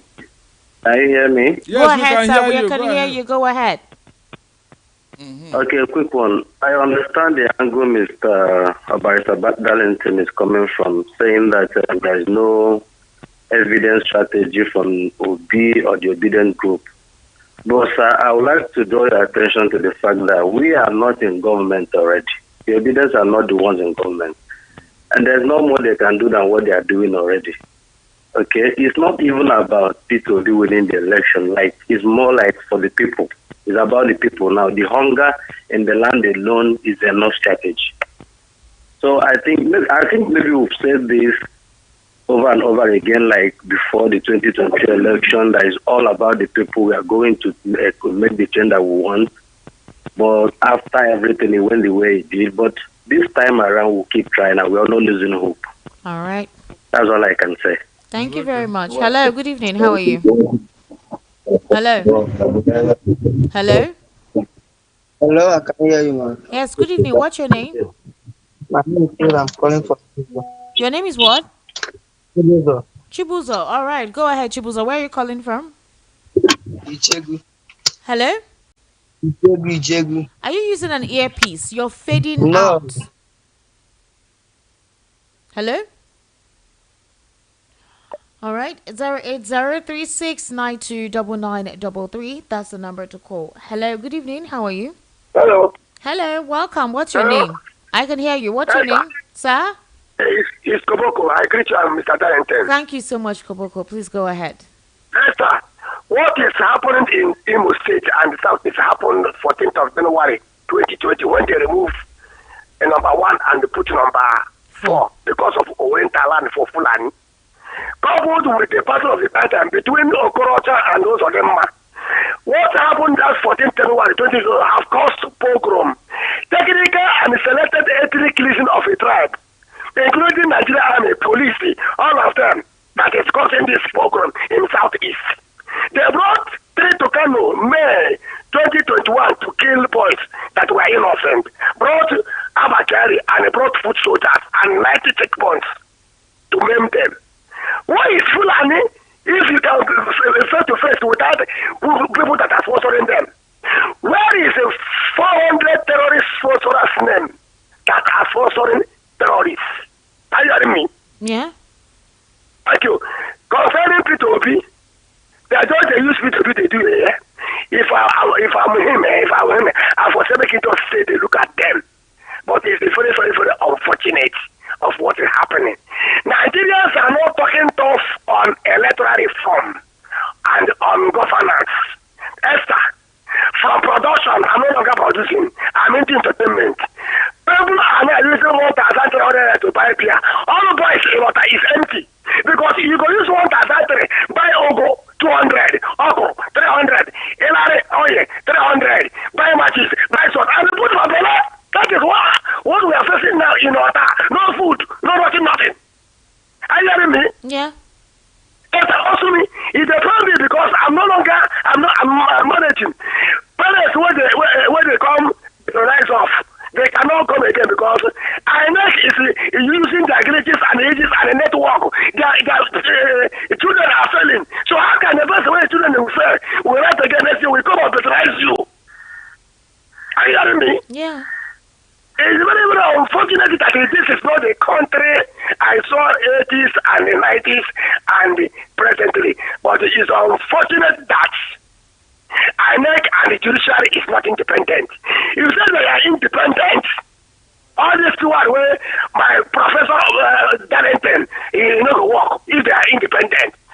Finally, and in conclusion and in conclusivity, let them stop using EFCC to withhold political party and let's see 2027. That's what I can drop. They are intentionally killing Igbos. All right. Thank you very much, Kobokoman. 08036929933. That's the number to call, and the WhatsApp number is 0817-1756-338. Hello, good evening. How are you? Yeah, good evening, Esther. Good evening, sir. Yeah, my name is Chukuma from Elasa. All right, sir. Please go ahead. Please, I want to ask this question. Why did they turn Okigwe at war front? They don't want to see any youth from 15 years to 18, 20 years at home. What did we do in Imo State that Uzodinma or the governor will not take charge of security? What is army doing in all the streets? And pushing people they will go home and be knocking at the door, carry all the children, 15 years, 14 years. Why are they sending all Igbos away? Why? Please, I want Obi to contest as president. If not, let him go and sit down at home. If they will not allow him to contest, already he won, and they can even swear him in because everybody has said he won. Let's swear Obi in and let him rule 4 years, and then every other thing will stop. Every day we are talking to 2027. What of the killings? What of the NNPC money? They asked of 210 million trillion. Why are we not talking about it? Please let them leave Okigwe. All right, thank you very much. 1967 to 70, it was war front. There was no single zinc on top of each building. They used to do bunker. Now they build a. Thank you very much. Hello, good evening. How are you? Hello. 08036929933. That is a number to call. 08036929933. Hello, good evening. How are you? Hello, good evening, Madam Esther. Good evening, sir. Omar, welcome. And Madam Barrister Darlington. Yeah. How are you?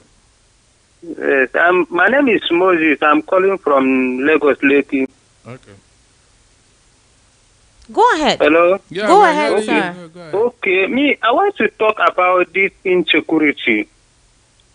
Just like the way those Fulani had made the leader, they are started repenting. Meeting the elder of the imam, started dropping their ammunition. Because I just feel like it is because they hear the U.S. government talking about Nigeria that the Muslims are killing Christians, or is that why they are dropping, or they are just playing game? But I think we are just watching, we are watching them seriously. All right, thank you very much. I will take some messages as well as take some calls, okay? This person says, good evening, S. Ambassador Darlington. Please, before 2027, my brothers from the southeast, please transfer your PVC back home so that you can cast your vote without intimidation. From Yakubu Dachong. What does that mean? Yakubu, what do you mean? Transfer your PVC back home. That is, go back to the east, right? Yes, to go and vote. To go and vote. Okay. That's what they're telling you. One Nigeria. All right. It's okay. Very interesting. Interesting indeed. All right. 08036929933. Hello. Good evening. How are you? Hello. Hello. Good evening. Yes. Good evening. Welcome. Very long time. How are you? Can you hear me? I can hear you well. What's your name and where are you calling from? All right. Kindly call back if you can. Good evening, Sister Esther. Well done. Greeting you. All right. All right. Thank you very much. You didn't tell us your name. Okay. Good evening, Esther, and the guests in the studio. Esther, we cannot hear your station properly. There's a terrible interference. I'm so sorry. I thought it's been fixed already. Where are you calling? Where are you sending this message from? Good evening, Esther. Obi is dribbling those that are up against his political moves. When the time comes, Obi's real set piece will be revealed. Barrister Darlington, you're not a politician. 2027 needs hide and seek. IK from Ikotu. Okay. Good evening, Esther and Barrister Darlington. I always enjoy Barrister's analysis on national issues. As regards Peter Obi and the ADC, Barrister should understand that they need to be strategic and play mind games with the APC. It will be suicidal to them if they announce a candidate now, especially if Peter Obi is announced. Good evening, S. Barrister Darlington, the man with the Buster Rhymes tempo. Peter Obi has presented himself and his integrity to Nigerians. It's not a fight he alone will fight, and he must not be under article to change Nigeria if we Nigerians truly want to change. If I were Peter Obi, I will fold my hands and enjoy my money if Nigerians are not ready to work with me into the new Nigeria. From Chief Udo. Hi Esther, greetings to you all. I want to say for my first time bosa to Barrister Darlington on his analysis today as regards political strategies. Nonetheless, I think President Tinubu only needs 25% from Southeast in 2027. He knows Southeast governors have weak influence on their people during national polls, else they rig for APC. I wished VP Atiku could anoint Peter Obi as sole candidate, while my vote goes to Regional Resource Control. I'm Benga Ola from Fadei. All right. Good evening, Esther Wachwan Barrister. My name is Amaka. I'm sending this message from Lagos. I want to tell you this. All the things Barrister is saying was the reason Atiku is saying he can't step down for Obi because Atiku is listening. Barrister, have you called or comforted Obi and advised him? Please stop saying negative words against Obi. Barrister Amaka is warning you. Good evening, Esther and Barrister. My name is Dunamis Chukwudi, messaging from Ayabo. Barrister, I support what you said concerning Obi forming his own base. Aside from that, Obi is really changing the narrative with millions of Nigerians behind him. However, I want to state categorically that Peter Obi is not fighting Governor Soludo. Rather, Soludo is the one fighting Obi out of selfish interest. President Bola Tinubu is winning governors, not the people. If the coming election is free and fair, Obi will definitely thank them. Good evening, Esther. My name's Simeon Achuba.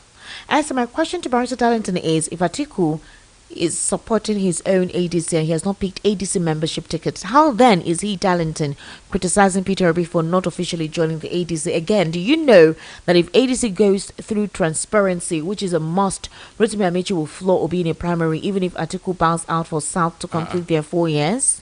Rotimi. Okay, yes. How?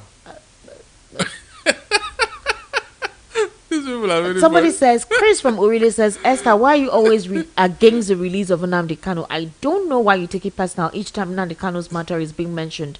Be very careful. Chris from Orile, how am I against the release of Nnamdi Kanu? I asked Barrister Darlington a question. He's saying that the Igbos should have like a deal with the president. If you release Nnamdi Kanu, we'll vote for you. How do you put that kind of suggestion and say release this person and we'll all vote for you, even if some persons don't really want to vote for President Tinubu? That's my question. I don't know how that connects with me hating Nnamdi Kanu or not advocating for his release. His case is in court and the process is ongoing.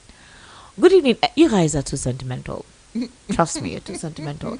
And that's the reason why people always think you guys are not politically strategic. Good evening, Esther. Daddy Darlington, have you watched on YouTube twice and I'm seeing resemblance of Tinubu? I mean, hope you're not brothers by birth.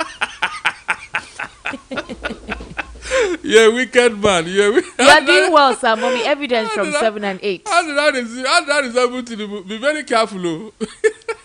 Esther and Darlington, thank you so much for doing a wonderful job. Forget the analysis of propaganda and Obala. Only the governors will be voting for Tinubu come 2027, not Nigerians. Just watch out. Jay from Magboro City, Ogun State. Good evening, Esther. Please stop asking Darlington questions about Obi in the station. From all indication, Darlington is the greatest enemy of Peter Obi. Indeed, one Nigerians general. Is it a regional thing? I wonder. All what he wants is to know the stand of Obi so that him and APC will destroy his political career. You, Darlington, will be ashamed at long last after Obi's political success. Darlington, if you're a good analyst, you will never use what happened during the last Lagos local government elections to compare what will happen in the general election. Okay. From Nzesi, Church State Okoko. Okay. Okay, don't worry.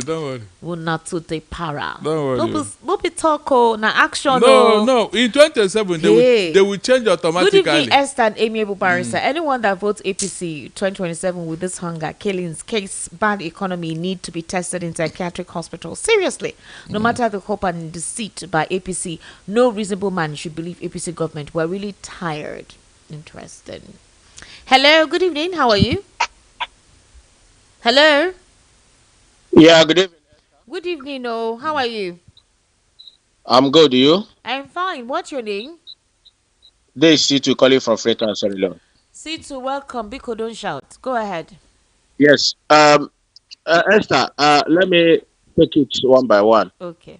Obi will never depart to Atiku. Okay. Instead of, if Obi try it, he knows that his political career is finished. So, if Nigeria wants to rescue themselves, they know what to do. So, and the Obi will never even try it. And I'm not even in support for him to do so. Okay? Obi is fit to be Nigerian president, and anybody who is you know campaigning for Obi to deputize Atiku is on his own. And let me say something. Let these so-called Eastern politicians, Amnesty International have given them what they're supposed to be talking about. Nigerian police, army, DSS, and the Babago and the Tiger Base, modern Igbo youth in cold blood, committing ethnic. We know what they are doing, Esther. We know the agendas. We are aware of what they are doing. Have you seen this so-called Igwe Achabe, this foolish Igwe Achabe, or whatever he called his name? Have you ever seen him come one day and talk about the killing in Southeast? Amnesty International have given them what exactly is happening in Southeast. It's left for these people to call up meeting to say, let's know why a Nigerian army are killing Igbo youth. But they will never talk about it. They come here, they talk rubbish. These so-called Igbo Southeast others, all they know is who is going to give them money, who is ready to buy, who is ready to bring money in their palace. Is the Igbo Achebe not entitled to call Nigeria to make a press conference to ask questions? That so-called Igbo Achebe, is he not? What is he doing in Southeast? What is that man's role in Southeast? I ask. Esther, thank you. Thank you very much. Thank you for calling. All right. Okay. Hello. Good evening. How are you? Your speaker. It's your radio is. Okay. Kindly call back. All right. 08036929933. That's the number for you to call. Okay. Hello. How are you? Hello, Esther. Good evening. Good evening, sir. What's your name? But my name is Robert. Barrister Dality. Good evening, sir. Well done, my brother. Barrister, now only when you dey studio now start they take my phone call. Lucky you. Wow, Robert. And now, the last time my call was last week Thursday. And whenever you bring other people to the studio, I will call Robert, maybe you know that whenever you are so sorry. It's not deliberate at all. Robert, no problem. Now that we have made a deed, then you come for more consultation. Go ahead, Robert. So that even on weekends, congratulations. Yes, dear. I align my talk with you.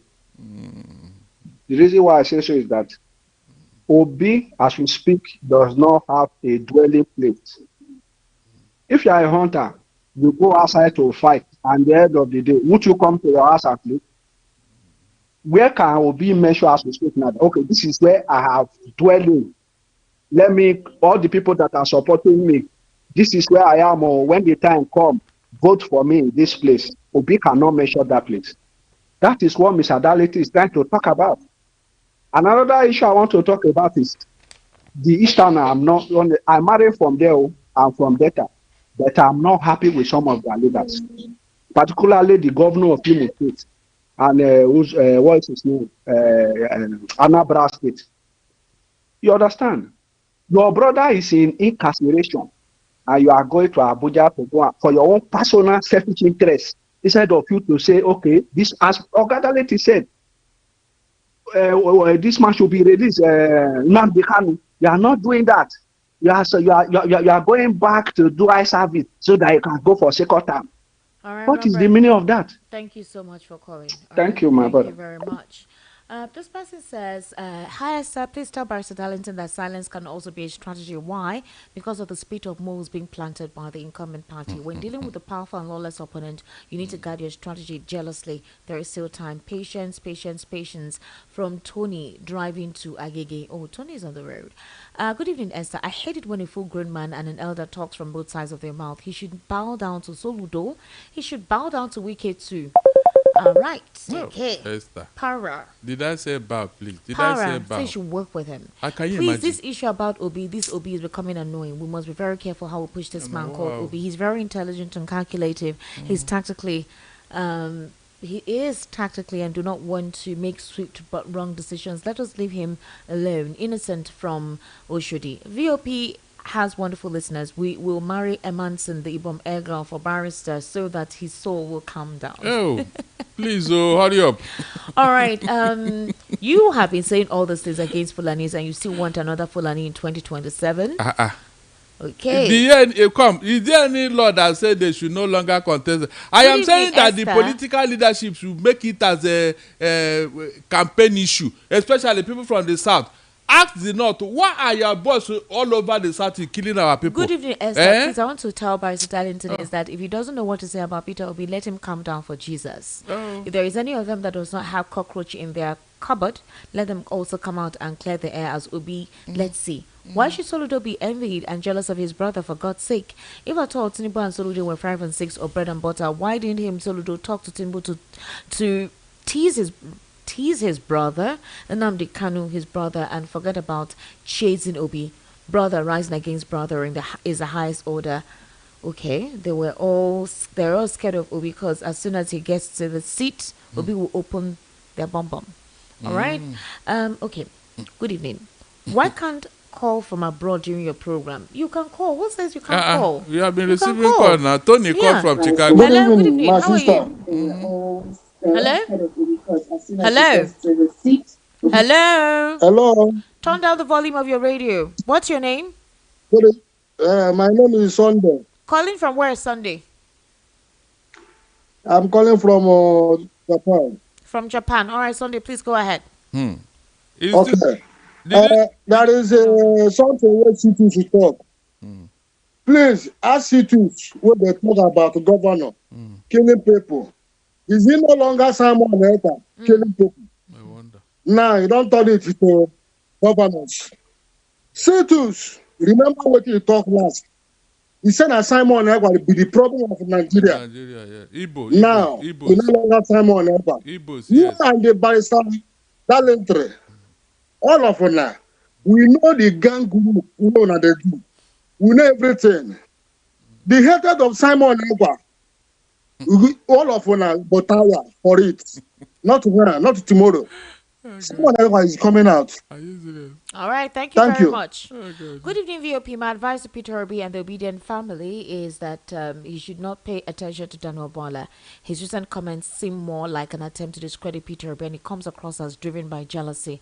As for the so-called 2 million votes he claims will go to Tinubu, it's clear that there's already some manipulation at play. By the grace of God, their plans will not succeed.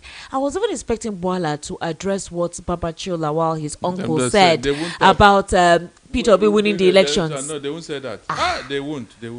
They kept mute on that deliberately. Of course. I was thinking, okay, the current administration seems to thrive on propaganda and misinformation. Just yesterday, the president stated that Nigerians don't have any reason to be poor. Yes. Sadly, it's his own policies that have deepened the hardship and suffering of the Nigerian people. Ima from Ikotun. Good evening, Esther. Good evening to you and Barrister Darlington. I strongly stand by Remy from Akoka position. Nigerians need Obi than Obi needs us. Until we all rise up and choose our leader to lead us and make sure INEC does not change the results of elections. Obi and Obedient can't run this race alone. Everyone should be involved and grab the power from our oppressors. Good evening, Esther. The way 2027 is gathering momentum in 2025, it has made it practically impossible for most of us to forget that we go to bed on empty stomach. Come 2027, we shall reciprocate and tell APC that we go to bed on empty stomach. Chooks from Ijegun. Hashtag Evening Rush. This Darlington, why is it crying more than the bereaved? Because Obi isn't willing to trade his political chances to Atiku. Why is he upset about Obi's ambition? He's asking Obi to woo Soludo as if Soludo was what it takes to make Obi president. Has Darlington asked Atiku to woo his governor of Intiri, his political godson, who has become a stumbling block against him? Or is it because it's Obi who he, Darlington, thinks he can talk to anyhow to? Tell him to campaign for Atiku and leave Obi alone. Abuchi from Isolo. Hey, God Almighty. Hello, Mr. Darlington. Take it easy, or you're there to analyze what Esther has out. So don't talk. You sure of everything, please. Pachibo from Aguiransi, Ladipo. God bless you, Remy from Akoka. Good evening, my lady, Grandma Maggie. Grandma Maggie, it's been a very long time. Good evening, Esther and Barrister Darlington. So far, so good. Peter Obi is a game changer here. He gave INEC and the ruling body a body sign that he wants to join the coalition, but still prefers the Labour Party. Now, the INEC quickly removed Julius Aburi, approved the Nadi Usman committee. Well, they haven't done that. It's still in limbo. Now, they realize that no meaningful result will come out from there. Now, their plan B is to use EFCC. All right, Geoffrey from Egbeda. Please, Darlington, I totally disagree with you. What is wrong for someone to display his scorecard? Imagine him talking about Bola, who is just after his stomach anywhere, Beleface. So Obi should go and bow for Soludo, who is busy tarnishing his image. Please, Obi is different from the normal politicians. Darlington, stop supporting the status quo that we're trying to change. Good evening, VOP. You see from Ijegu, it's really crystal clear that Barrister Darlington has been settled to tackle Obi. Barrister Darlington thinks he knows half of Nigerian politics. It's always easy to sit and analyze. Good evening, Esther. Oga Darlington, take it easy. Peter Obi is not a small boy. He knows what is good for him. If you know him very well, APC is looking for the party Obi will enter for them to destroy it. Obi will show them wonders. Cletus Nwogo from Okoko Michael. Esther, good evening. Atiku, Obi, Amechi and others had discussions for 18 months. Do you think that for 18 months of discussion, they did not discuss who among them will be the presidential flag bearer and who will be the vice? Think clearly. Augustine from Ojo. Okay, good evening, VOP. Esther, your guest is a great politician. Obi should just get his paper and pen to write down what the great political analyst Darlington is lecturing him. I don't know what some evil people want to achieve by running down Peter Obi. Peter Obi is not controlling any state funds to hire people that will be attacking his opponents like Wala. ADC have not done their primaries to choose their candidates, but your guest wants Obi to declare as a candidate. Okay, Ojudu from Ojudu Bega. Good evening, Esther. I think these days Barrister Darlington is somehow beaten about the bush. She may see from AJ. Good evening, Esther. I want to ask Barrister Darlington if he's more political than Peter Obi and Atiku, because the way he's talking about indecision is as if he's reading the situation more than the players. If Peter Obi says he's not contesting again, will you force him? Please, enough of this your pressure alarm, as if players are zombies. Also Noah from Ayabo. Okay. Good evening, Esther and Barrister Darlington. Mr. Darlington, if Nigerian election is going to be conducted properly, do you think all those governors' names you just mentioned can deliver their states to Tinubu with this kind of hardship? Secondly, let me tell you, all the local government elections conducted not quite long were all rigged. What's your name? Good evening, Esther. They were all rigged. How many Barrister Darlington do you have in your studio? How can he say that Tinubu will win Southeast? Please, he needs a holiday. Anna Paul from Coca. Barrister Darlington is good evening, Esther. Please, this night I don't agree with Barrister Darlington. You cannot have the monopoly of ideas and knowledge about the political atmosphere of Nigeria. I don't. Barrister Darlington, I don't say anything good. Barrister Darlington doesn't say anything good about Peter Obi's way of going about his strategy. Can Barrister Darlington compete with Obi in the first place? Barrister Darlington is looking for a job. Please bring it now when you know. Peter from Ejigbo. Why are you wasting time? We bring the job. Please, Esther, stop bringing Peter Obi's case to Barrister Darlington. He doesn't know what he's saying. His problem is how Atiku will contest, but he forgot the major challenge, which is Tinubu. INEC is the talk of the day. Nothing more, nothing less. Oro from Ayabo. Good evening, Esther. And Barrister Darlington. Darlington, I disagree with you on Peter Obi. El Rufai is an SDP and still part of the ADC coalition. Peter Obi is wiser than you think, and he has his fan base. As for Bola, Tinubu will not get 5% vote in Southeast. Tell Barrister Darlington to join Bola and Bayo as Tinubu spokesman, because the last time I checked, Soludo Umahi, Uzodimai Kwanzaa and Ugwai supported Tinubu, but they couldn't gather 5% votes. Easterners don't vote the way you think, and please stop demarketing Peter Obi. APC is fighting Obi because he's the only obstacle on their way, and even Atiku cannot beat Tinubu. KC from Ijesha. We need to round up. Barrister Darlington, what's your final take? Esther, what I am saying, have I ever said that Peter Obi don't contest this election? I am only talking of the strategy and the platform that will give him victory. Is that not true? If he's crowded out of PDP, out of Labour Party, and now ADC, please, which other platform is he going to use that will give him victory, for God's sake? Before you can even talk of victory, Shebi, you will contest election. I don't know why people are not getting it. I don't understand. So it is now wrong for me to say that Peter Obi should work with his senior brother Soludo, who is his governor of his state. It's now wrong for me to make such a No, you're saying he should go and meet him. And I asked you a question. Is Peter Obi having issues with Soludo? It doesn't seem that way. He has never spoken against Soludo. Soludo is the one that's always spoken against him. Because you could have seen it that the Obi's base should have been Anambra, his home state. But it is not working because Abga is there. And Soludo is contesting under Abga. This is something Obi would have gone to him and said, my brother, you know I'm from here. Let us work together. You know, at least this place is my state. I should have a base here. All right, Barrister. Please, okay. You mean such a discussion is impossible in politics, Abi? You know better. Let Peter Obi continue. Let them begin to push him from ADC to Labour Party to PDP. He has a strategy, Abi. A strategy to contest on his own, Abi. I wish you well. All right, Barrister Darlington, thank you so much for joining us on the program today. My name is Esther Wachuku. It's 5 minutes gone past the hour of 9 o'clock. Ladies and gentlemen, we need to wrap up the conversation. All right, make sure you join us for more interesting programming coming your way right here on VOP 903 FM and follow us across all social media platforms at VOP 903 FM. Good evening. See you tomorrow.